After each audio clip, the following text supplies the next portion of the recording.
Well, 160 points lower is what we have, 22,040. Ajay Vora is head of equities at Nuvama Asset Management. He's joining us now. Ajay, good to have you with us here. Thank you very much for your time. At the margin, I mean, actually, there is an underlying sense of unease with the big rally that we've had. Everyone, of course, wants to stay long. But when you talk to many, you get that sense that, you're along for the ride. But at the same time, there is a sense that maybe a pause, some consolidation perhaps would do more good. Do you think we're at that point now? Yeah, hi Prashant, and thanks for having me on the show. I also, to a very large extent, agree to what you're saying. I think we are due for some sort of consolidation. The rally has been, broad-based across large cap, mid cap, and most importantly, if you look at it, there are two big trends which I feel that if the transition takes place, then there can be some sort of consolidation or pullback. So one is globally, if you see that we are the third best performing market post Japan and Nasdaq, so which are both the developed world markets. And most importantly, within emerging markets, if you look at it, now we are looking extremely expensive. So if money has to move to other emerging markets, there can be some sort of shift from India.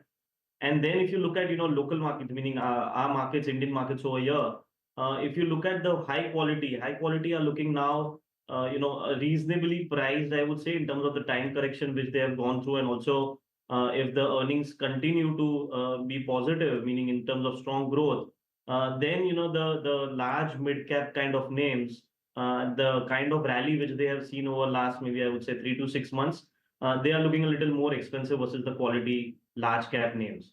So I think that if the trend really shifts on both these fronts, there can be some sort of pullback in the near term. Ajay, hi, good afternoon.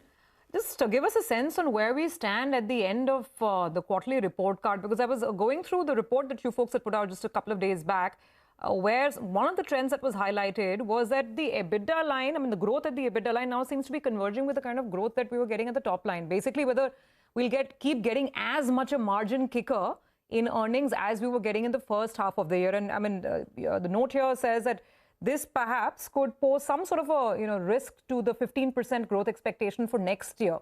Just expand on earnings and where we stand, especially for the broader market, not so much the Nifty 50 perhaps, but what you've seen in terms of the deliverables at the end of Q3. Yeah, sure. So, largely, if you look at the way earnings have panned out, and I'll talk about, Nifty earnings as well as the broader market, it has been, last 3, 4 quarters, we haven't seen at the aggregate level any sort of downgrade at the aggregate level. So some of the other sector has contributed. And if you look at, this quarter also, you'll see significant upgrades, first of all, coming from the oil and gas energy space. Then it was autos, cement, and to some extent, even metals. So there has been some sort of, disappointment on the banking side, but all the other sectors actually contributed quite a lot. Something like, Tata Motors on the auto side, within metals, couple of names. And as we all know, the oil marketing companies reported fantastic numbers. So in a way, if you look at it, last 3, 4 quarters, some of the other sector has contributed in a big way, and therefore we haven't seen any kind of downgrades at the aggregate level. Now coming back to the broader market also, you will see that the discretionary side of the space or the pockets hasn't really fired, and that has been a big disappointment over last 2, 3 quarters. But on the other hand, the whole capex and the investment sectors, investment-led sectors, they have reported fantastic numbers both in terms of top line growth as well as margins. So which we strongly believe that it is not sustainable over next 3, 4 quarters, and therefore considering what we spoke earlier, I feel that markets will look for a major upgrade from here on to rally from the current levels. And that I think will happen only after a couple of quarters when we see the whole consumption side of the basket picking up. So margins are at elevated levels right now because of the lower commodity prices. So if you look at most of the base metal prices over last 1 year, they have been down close to 10 to 15%. So my sense is that even if that normalizes, the margins have peaked out to some extent on the capex side of the businesses. So therefore, for the next leg of an upgrade, we need to see the whole consumption sector lead it, and then we can see that particular pocket performing well. Okay, all right, Ajay, just hold on to that thought. The 22,000 mark is getting breached as we speak. The big boys in there actually are seeing quite a bit of profit taking. You know, Coal India is under some pressure. The stock is down close to 3%. JSW Steel, put up the intraday chart out there. That stock has done a quick U-turn of sorts. So intraday chart of JSW Steel comes up, and ONGC is another name that has seen a bit of a dip. But Ajay, you know, there are times of volatility, times of correction where you get to buy those stocks that you are looking forward to. I think, you know, a couple of months ago, we spoke about Glenmark Pharma, if I'm not mistaken, and that was one stock that you liked. Give us a couple of names. You know, if the market goes through a phase of consolidation, maybe the headline index pulls back 5% odd, what would the stocks you be looking to buy, if you could name a few? So I think one space which is still looking attractive both in terms of valuation and growth is definitely the whole banking space. They have underperformed quite a lot, and rightly so because of the concerns on the whole NIM trajectory, on the concerns of overall, the liquidity factor what we are seeing in the system. I think going into election and post that, once we see system liquidity easing a bit, I think that the whole concerns on the loan deposit ratio and therefore NIMs will ease off. And then if you put the numbers and look at the valuation for most of these banks, they are trading, I think, below mean valuations. So my sense is that in any sort of correction, one can look at banks because eventually if the economy has to grow at around 12% nominal GDP, I think the system credit growth will continue to be pretty strong, and eventually all these banks will end up doing pretty well. So my sense is that most of the other sectors, not all of them, are to some extent fully priced in. If you look at something like a pharma or an IT, to a large extent the valuations are very much there.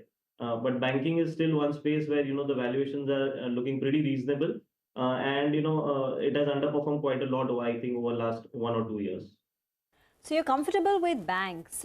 You know, many of the high valuation sectors and stocks can continue to remain expensive and trade at premium valuations on account of high earnings growth and confidence that the earnings growth will sustain.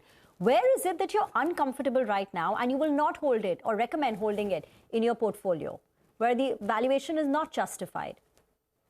Yeah. So, Rima, actually, if you look at it, the whole capital goods sector, if you look at it, the way government was spending money over last 3, 4 years, and even if you look at the budgeted numbers, the CAGR was somewhere in excess of 30% over last 3 years. And although it will continue to remain strong going forward, but that whole number, the growth factor is what matters at the end of the day in terms of the order inflow. That is coming off, that is expected to come off a bit from 30% to, I would say, closer to 14, 15%. And then if you do the valuation for all the large cap or even the mid cap companies, these companies are now trading somewhere close to, I would say anywhere between 50 to 60 times PE.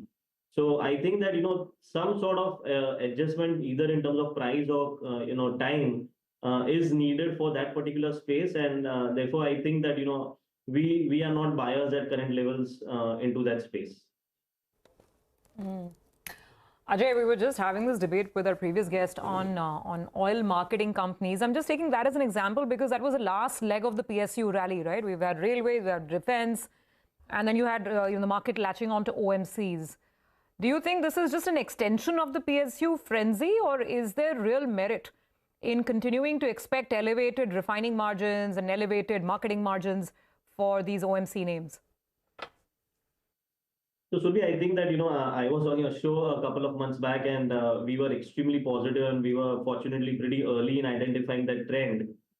Even at that point of time, as we had discussed, most of these names were available at below book valuations. And most importantly, the street estimates were significantly lower versus what these companies could have reported. So if you do the numbers, most of the, if you just take an example of, IOC, now they'll end up doing somewhere close to 50,000 crores of EBITDA ballpark, which earlier, market was expecting it to be somewhere around 35,000 crores. So there has been almost 50% upgrade in terms of the estimates. And then actually, if you look at it, they were trading below book. Now they are trading more or less, I would say 1.3, 1.4 times price to book. So therefore, we have seen this kind of, returns where stocks have doubled, both in a combination of both, the 50% earnings upgrade as well as the valuation, coming back to the mean levels. So I think that, the story is still looking better, because if you look at the cracks, the refining cracks for diesel and, gasoline and all, they are still pretty strong. And going into the election, if you don't see a major revision on the pricing side also, we can have very strong marketing margins. So considering 100% rally in all these names, some sort of consolidation or pullback is very much needed. And as we all know, that market eventually gets very heavy in terms of positioning where the momentum is. So I think there can be some sort of adjustment to that positioning.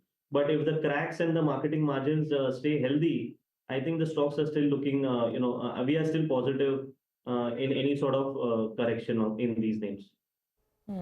Okay. All right, Ajay. Thanks very much. Good to have you on the show and good to get that perspective. I'm just thinking, guys, to his point on marketing margins and how the policy will play out before elections. Coming to think of it, this government, it hasn't done anything which is usual, just, pre-election. Nothing on income tax in the budget, not even an extension of the PM Kisan, the big numbers that were being widely anticipated. I haven't seen, I don't remember